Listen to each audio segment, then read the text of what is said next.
I do a lot of critiques on other channels, right? And why is it that sometimes I give people a pass, sometimes I give them a praise, sometimes I give them a no-go? Hey, what's going on, loungers? Welcome back to the channel. If you're new here, my name is Mason T, and today we're going to be doing a little more philosophical lecture style of a video so that, you know what, you don't have to look at the video. You could just leave me in the background playing as you pack, because we're just going to be talking about a lot of concepts. And today what I want to cover is my whole core principle value about the whole art of making sales, okay? So when you think about what sales is, it is a lot of influence and persuasion, right? That's exactly what the core of doing sales is. So a long time ago, there was a guy, Aristotle, you probably have heard of him before, goes back to, somewhere around like 300 BC. And he has a book called The Art of Rhetoric, right? Like he came up with this whole ethos, pathos, logos kind of thing. So in order to get into this, I really have to explain what these three things are, right? Because essentially the way that I am successful in anything is because I build frameworks around stuff. And frameworks are very important, such as my 4 lenses of scrutiny, 6 points of innovation, things like that, because these are mental check boxes that we step by step work through so that we have covered all of our bases, so to speak. This way, you're not stuck in analysis paralysis, meaning, did I do enough work, et cetera, right? And, it gives you a guideline, a point where like, okay, we took care of all these things. So if it works, it works. If it doesn't work, then we need to move on because we did all that we can. So they're definitive answers when you put things through a framework. That's what's so important about it. So let's talk about what ethos, logos, and pathos is, okay? Generally, the idea is that the word ethos, okay, in Greek at the time, it was like, character or culture, right? Ultimately, it boils down to the idea of credibility or why should I listen to you? It answers the question, why should I listen to you? Because what's your credibility, right? Then we go to logos. Logos is about evidence, logic, reasoning, and it answers the question, why should I believe you? All right. So finally, we have pathos. Pathos is relatability and connection.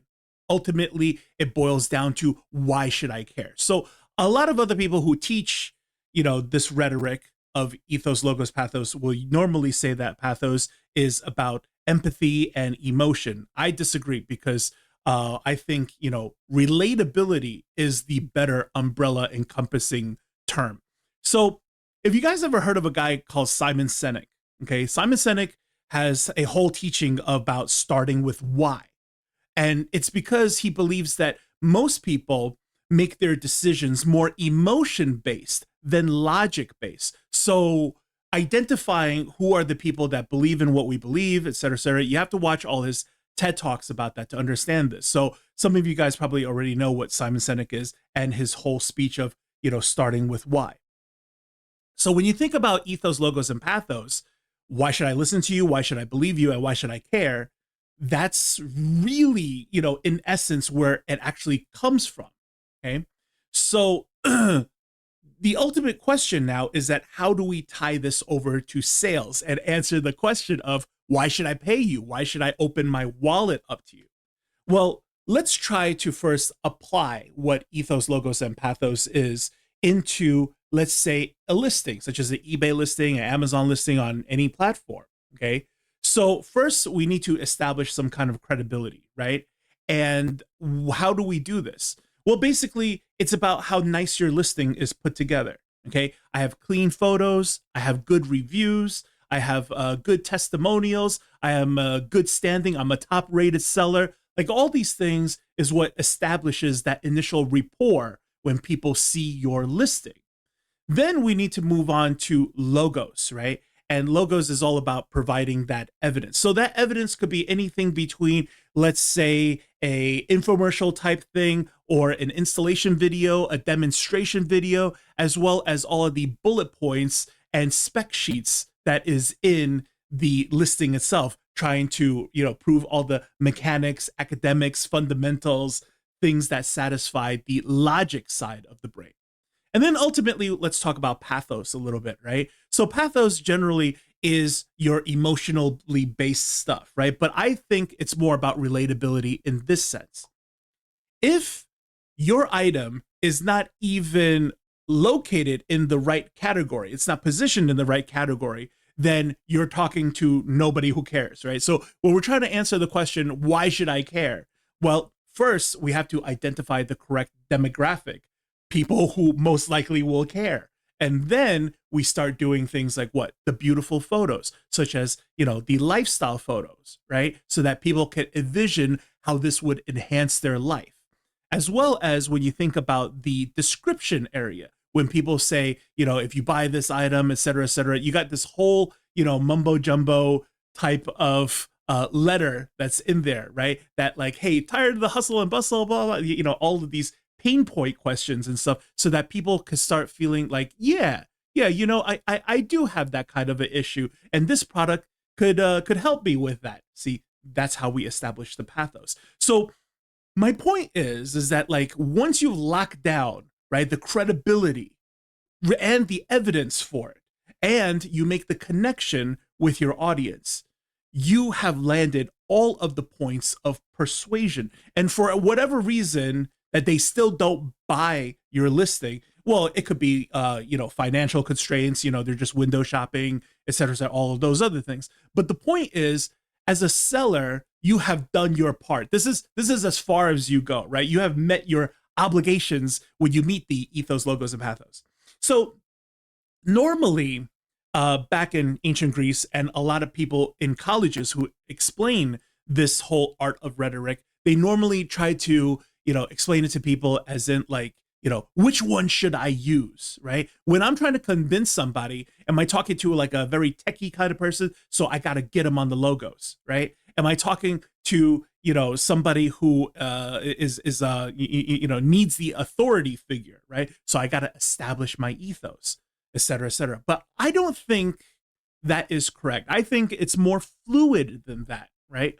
Because ultimately, when you think about like a whole Venn diagram that's at play, okay, of ethos, pathos, logos, three circles, and how they intersect, they're not, independent silos from each other. They actually bleed into each other. For example, an extreme case of trying to establish, okay, ethos with you, right, would be arguments of mathematics. So when we talk about like pi r square, y equals mx plus b, Pythagorean theorem, it works. I show it to you on paper. This is what it is. This is the mechanics. So I know what I'm talking about. So of course it's going to establish the ethos with you.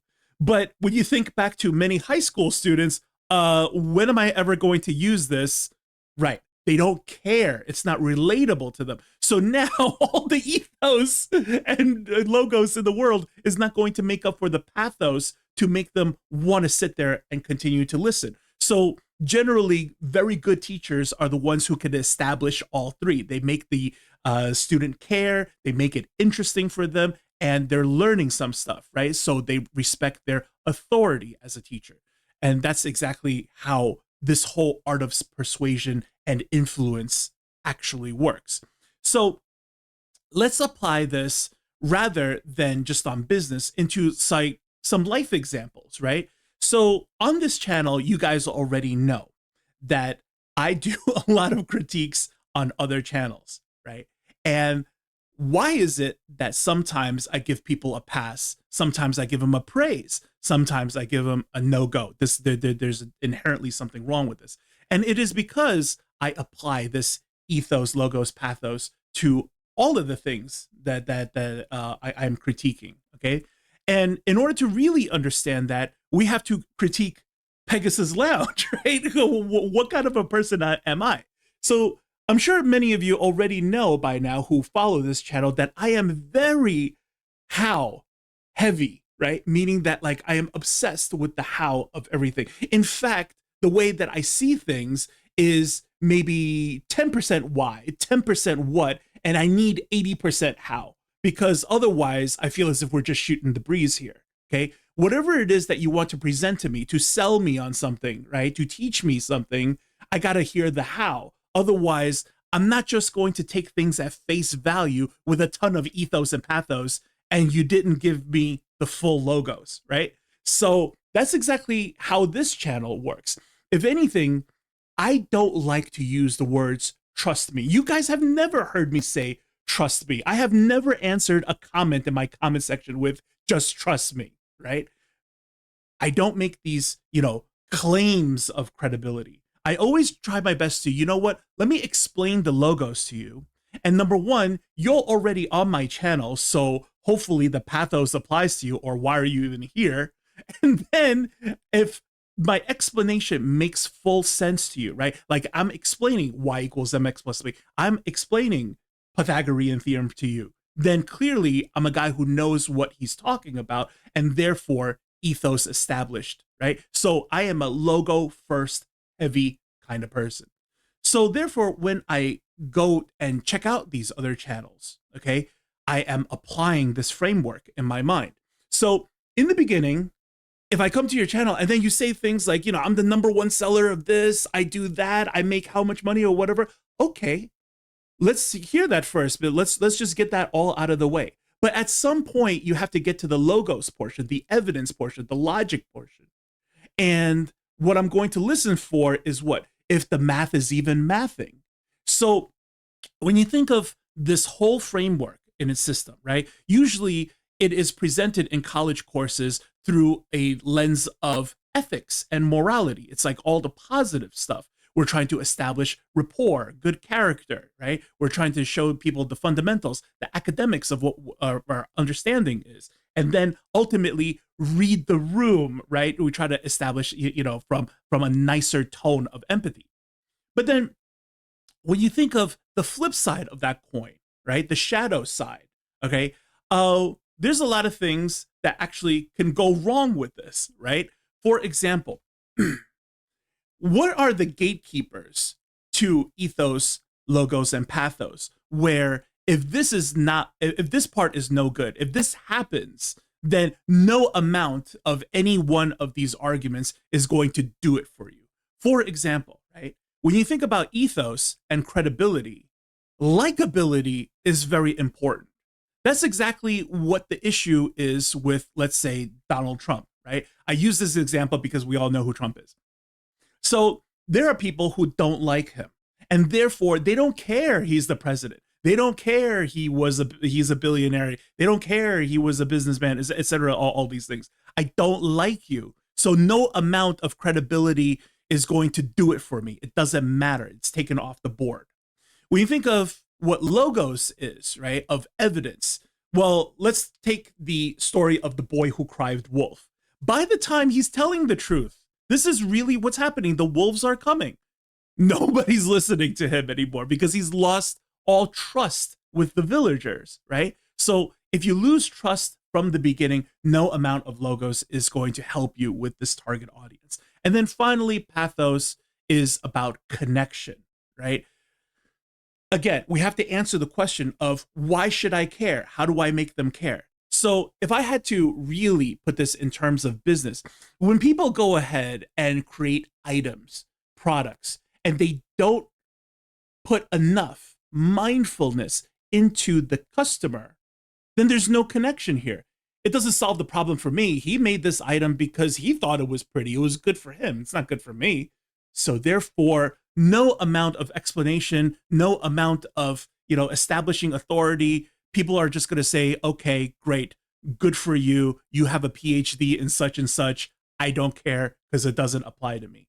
So ultimately, when it comes to, expressing ourselves and trying to, build that rapport and make a sale, right? We have to establish all of these things. When you think about what happened to Daily Refinement, right? And getting banned from eBay, it actually broke all 3 bridges for him. Getting banned off of eBay destroys your credibility, right? And then anything that you say about eBay afterwards, people, they don't want to listen to this because I don't trust you anymore. If eBay doesn't trust you, why should I trust you, right? And then ultimately, the whole relatability. Look, if you have no ethos whatsoever, right? why should I believe anything that you say in terms of eBay because you got banned on the platform? So all 3 of his ethos, logos, and pathos got destroyed in his video of saying, hey guys, I got banned from eBay. So in the future, for all the content that I put out, I think I will be coming back to this concept over and over again of ethos, logos, and pathos. So we will do something a little bit more formal, as well as when we critique stuff in the future, you could see that how I apply this framework logic into things. And that's why it's not personal. It's because one of these things was missing, right? And for me, I usually look at things very heavily from the evidence, the what, the how, the logos lens. And when you are saying certain things that doesn't align with what your claims are, right? That's where I usually bust people, right? If you're going to claim to be a business professional, positioning yourself in education, and then you say things that like, you know, I'm not very big on junior high school math, now there's a problem, right? Because all of our analytics and data comes from doing math. So, you know, it's things like that. Anyways, guys, that is the video. I hope you guys enjoyed it. And if you learned something, please consider subscribing. As always, see you guys in the next